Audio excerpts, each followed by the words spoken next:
कंधार विमान अपहरण कांड 1999 भाजपा सरकार, कारगिल युद्ध 1999 भाजपा सरकार, संसद पर आतंकी हमला 2001 भाजपा सरकार, अक्षरधाम मंदिर पर आतंकी हमला 2002 भाजपा सरकार, अमरनाथ यात्रियों पर आतंकी हमला 2002 और 2017 दोनों बार भाजपा सरकार, गोधरा कांड 2002 भाजपा सरकार, पठानकोट आतंकी हमला 2016 भाजपा सरकार, उरी आतंकी हमला 2016 भाजपा सरकार, पुलवामा आतंकी हमला 2019 भाजपा सरकार, पहलगाम आतंकी हमला 2025 भाजपा सरकार। देश में अब तक के सारे बड़े आतंकी हमले भाजपा की सरकार में हुए हैं और भाजपा की सरकार आते ही देश और देशवासी सभी खतरे में आ जाते हैं।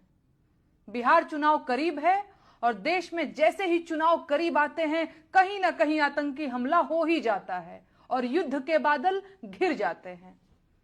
पहलगाम हमले के बाद से ही सरकारी कवियों ने पाकिस्तान के खिलाफ मोर्चा खोल दिया है और वीर रस की कविताएं पढ़ना शुरू कर चुके हैं।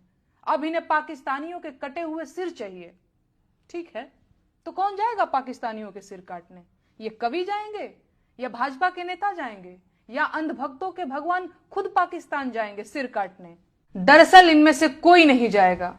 अगर युद्ध हुआ तो देश के गरीब किसानों के बेटे जो फौज में सिपाही बनकर भर्ती हुए हैं वो आगे भेजे जाएंगे।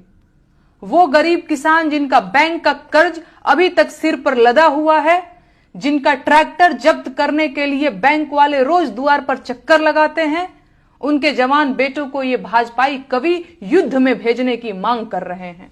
ये है इन धूर्त कवियों का कवि हृदय और नीयत। और नेताओं का क्या है? चुनाव जीतने के लिए युद्ध की घोषणा करनी पड़ी तो ये वो भी कर देंगे। इनके अपने बेटे तो फौज में है नहीं, इनके अपने बेटे तो विधायक, सांसद और बीसीसीआई का सचिव बनने के लिए हैं, लेकिन लड़ाइयों में झोंकने और गोली खाने के लिए तो किसानों के बच्चे हैं, ताकि देश में राष्ट्रवाद का बयार चले और इन्हें वोट मिले। संसाधन देश के खर्च होंगे, बेटे किसानों के मारे जाएंगे। ये है युद्ध की असलियत और इसीलिए इन नेताओं और उनके चापलूसों को युद्ध की जल्दी है। जब भी चुनाव करीब होते हैं और सरकारों की हालत खराब होती है तो पड़ोसी देशों से युद्ध और तकरार को चुनाव जीतने के लिए हुकुम के इक्के की तरह उपयोग किया जाता है।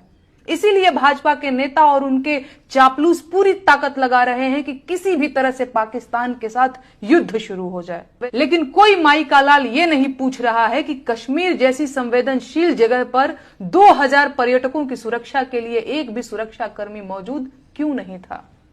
हमला आतंकियों ने किया है तो आतंकियों को चुन चुन कर मारिए, लेकिन आतंकियों को मारने की बजाय पाकिस्तान से युद्ध ठान लेना देश के हजारों सैनिकों की जान जोखिम में डालना है।